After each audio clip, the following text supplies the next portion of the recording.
that they would not normally do by making threats. By making threats, forcing themselves to do something is called coercion. That is, for example, that of their relatives. See, for example, I will tell you someone's head, or we can, for example, pointing a gun on someone's head or holding a knife to someone's throat. It is a actual physical threat. We can pointing a gun on someone's head and we can threatening the person. That is called coercion. We should not get the consent like this. So the practice of persuading someone to do something by using force or threat, that is called coercion. See, what is meant by undue influence? What is meant by that? Undue influence is an equitable doctrine that involves one person is taking advantage of a position of power over another person, taking the advantages over the other person. That is called undue influence. See, for example, this is inequity in power between the two parties can state one party's consent as they are unable to freely exercise their independent will. For example, I will tell you a family member. See, another one example I will tell you that if someone who knows the person making the will force them to make a specific provision that they are going to write the will. Will means what? The asset, we are going to get the asset now for that Sottu Patram. We will tell that in Tamil. So, for that somebody is going to write a will to us. Isn't it? For example, you can imagine. For them, we should not do any undue influence. We should not take over advantage on them, so that otherwise would not have been made. It should not be made like this. This could be considered to be the undue influence. So this is usually happen when the person committing undue influence is in a position of power and the testator is in some way they are in a vulnerable. Another example I will tell you, if a family member is left out of a will, some person is left out of will, they have a lot of asset, they left out, they passed away. Then it is, especially if they would have expected to be included. If a creator did not include his children, who is creating a will, who is writing a will, if they could not include their children, they must include the children, the next generation in the will. Will means what? In the Sottu Patra. That can be suspicious. Whether whatever the property after my period, whether my children can enjoy the property or not, that will not be written in the will. So that is a suspicious one.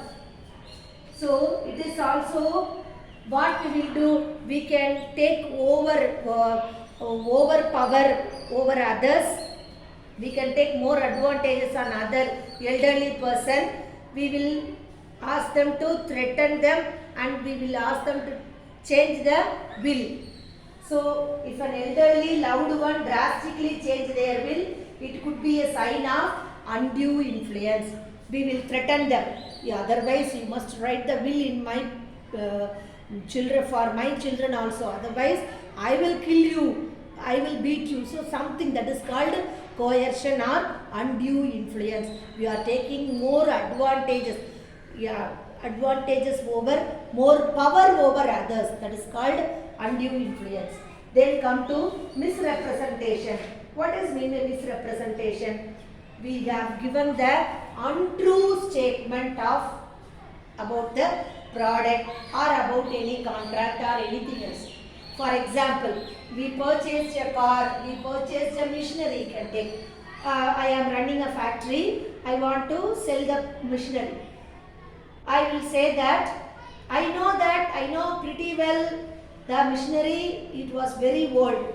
While I want to dispose the machinery, isn't it? At the time what I will tell, this is a very new machinery. Just now only, just before an year only I have purchased that. So that is a misrepresentation, giving a false information about the product.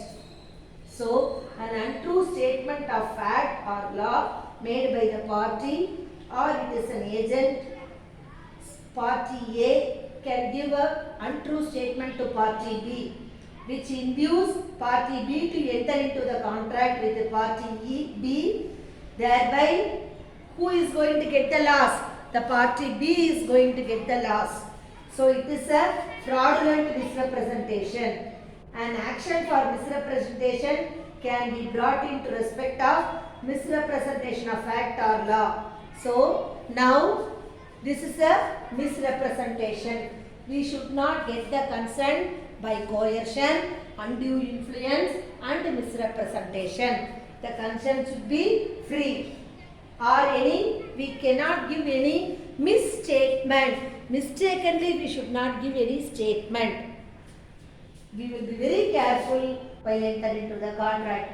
Then capacity of parties. Section 11 of the Contract Act says that capacity of parties. Capacity means they must have the sound mind. Sound mind can enter into the contract. The parties of a contract must have a capacity. They must have a legal ability to make a valid contract. The Indian Contract Act specified every person is competent to contract, provided there is the Indian Contract Act says that is the age of majority according to the law which he is subject to. Major, whether the person who is going to enter into the contract, he or she must attain the major age above 18, age of above 18. That person only can enter into the contract. Then it is not who is of sound mind. Sound mind means what is the meaning? State of mind is good. The lunatic person cannot enter into the contract. A person is having any ailment cannot enter into the contract. Mentally disordered person cannot enter into the contract. So it is not disqualified from contracting by law to which he is subject to. An alien enemy, foreign sovereign and accredited representation of a foreign state, insolvent and convicts or any insolvent cannot enter into the contract. Is there any case or any murder case or he is having any conviction in the court? Is there any? There is a case in the court. They are not competent to contract, and foreigners also not competent to contract. Enemy, the alien country, enemy country cannot enter into the contract. Then this is a capacity of contract. Then certainty of terms. The contract should be fulfilled within the year or any 2 years or 3 years or 4 years. We must have the certain stipulated limit, time limit, isn't it? So the Indian Contract Act specifies that the agreement should be clearly, while framing the agreement at the time itself, we must clearly say the time limit also. Clearly to the parties of the agreement must be precise. Precise means everything should be consist of the agreement. Everything should be short and sweet information should be given in the agreement. For example, X informs Y, I agree to sell my car. X has 4 cars. See, for example, X is having 4 cars. X, just like that, he says that I will sell the car. Which car he does not inform, isn't it? So here nothing is stated about which car he is going to sell the car. There is no clarity of terms. So while framing the agreement, we should state which type of car, which color car, which company car, everything should be stated before the while framing the agreement itself. The agreement should be precise. Then possibility of performance. What is the possibility of performance? The terms of agreement should be capable of performance. An agreement to do an act. Who is capable of doing? Who is having the sound mind? They are capable of doing the act. Enter into the contract. It is an agreement to do an act, impossible in itself. While framing the agreement itself, we know it is impossible. Impossibility. For example, I will take you to the planet. That is, I will take you to the any Mars or any. We will discover a new planet. That it is possible. So, impossible situation, we can't frame the agreement. So, while framing the agreement itself, we can come to know it is impossible. So, it cannot be enforced. For example, A agrees to B to discover a new planet. So, A agrees to B, I will discover a new planet. Is it possible? So, whatever the possibility alone can do, impossible thing, we cannot enter into the contract. So, the agreement is void. So, void means what? It is not forcible by law. That is called void. Valid means it is enforceable by law. That is called valid. So, impossible thing can be considered as a void contract because the act itself is impossible to be performed from the very beginning. That is called void contract. Now, what is meant by void? Void contract, the contract cannot become valid just by both parties agreeing, as you cannot commit to doing something illegal. So, what is mean voidable? Voidable contract can be made valid if the party who is not bound to agree to give up their rights or any cancellation. So, valid contract means it is all the conditions are satisfied, that contract will become valid. If any one condition, essential elements, any one element is missing, it is considered as a void. Void means it is not enforceable. In Tamil we call it as, it is, we say that selladun solluvom illaya, that is called void. Then voidable means if it is possible, if any possibility, we can make it as a valid contract in future, that is called voidable contract. So, which is not declared by void? The agreement should be such that it should be capable of being enforced by law. Certain agreements have been expressly declared illegal. The certain agreement are expressly, that is a illegal contract, that is called void contract. That is considered by void by the law. What are all the necessary legal formalities? What are all the legal formalities we have? It is legal formalities, that is, we need the contract may be oral or in writing. While enter into the contract, we must write or it must be in a oral. So, where a particular type of contract is required by law or to be in written, and whatever the contract we have written, it should be registered and it must be comply with all the formalities as to writing, registration and attestation. Everything is needed.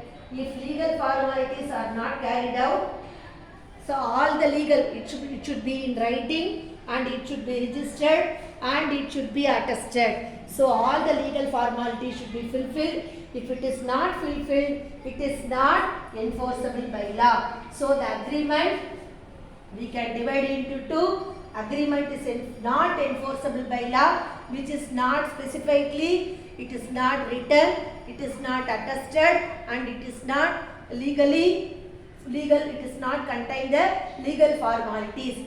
That agreement should be not enforceable by law, it is not available. Then whatever the agreement is written and it should be registered and it will get the attestation and it is a legal object, lawful, all, it satisfy all the essential valid contracts, essential elements, it is enforceable by law.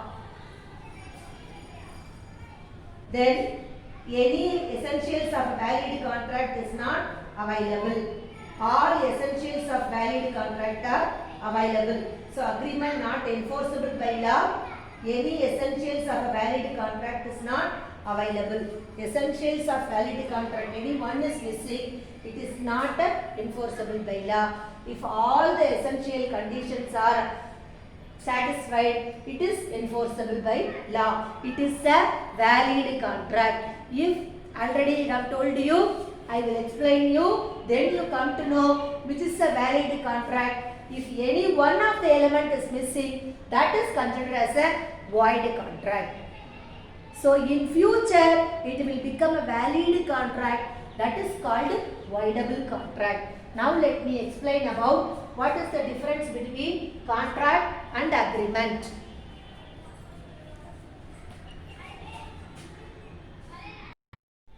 Namaskaram girls.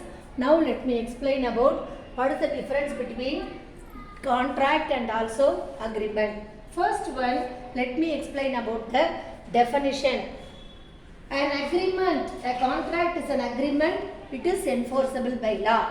Whatever already I have explained to you, what is meant by enforceable by law, which it satisfies all the essential valid contract, essential elements of contract. So that is enforceable, that contract will be enforceable. Then what is agreement? An agreement, it is every promise. In every promise or every set of promises forming a consideration, that is called agreement. Then enforceability, every contract is enforceable. Each and every contract is enforceable. Here every promise, because all agreements are contract, all contract are not agreement. So that every promise or every set of promises is not enforceable. Every promise is not enforceable. Whether they may offer and acceptance, they can get, the person is giving offer and the acceptor cannot accept giving the acceptance. So immediately the contract, the agreement will not be enforceable. That is called every promises is not enforceable. Then interrelationship, and contract includes an agreement. Contract includes agreement. Here agreement does not include contract. Validity, only legal arrangement, legal agreement are called contract. Only the legal arrangement. The agreement which is enforceable by law, that is a legal arrangement. Only the legal arrangement are enforceable, that is called contract. Here both legal and illegal also considered as a agreement. An agreement may be both legal agreement also and illegal agreement also. There will be the, because so many things will happen. Then next one, legal obligation. Every contract contains legal obligation. Here it is not necessary for every agreement to have a legal obligation. It is not necessary to have every obligation, every agreement to have it is not necessary to have an agreement. See, for example, for doing any murder or anything else, it is not necessary to have an agreement, isn't it? So without agreement, there are illegal contracts. Without agreement, they will enter into the contract. So it is not necessary for every agreement to have a legal obligation. For legal obligation, agreement is not necessary. Now, let us move on to classification of contract, types of contract.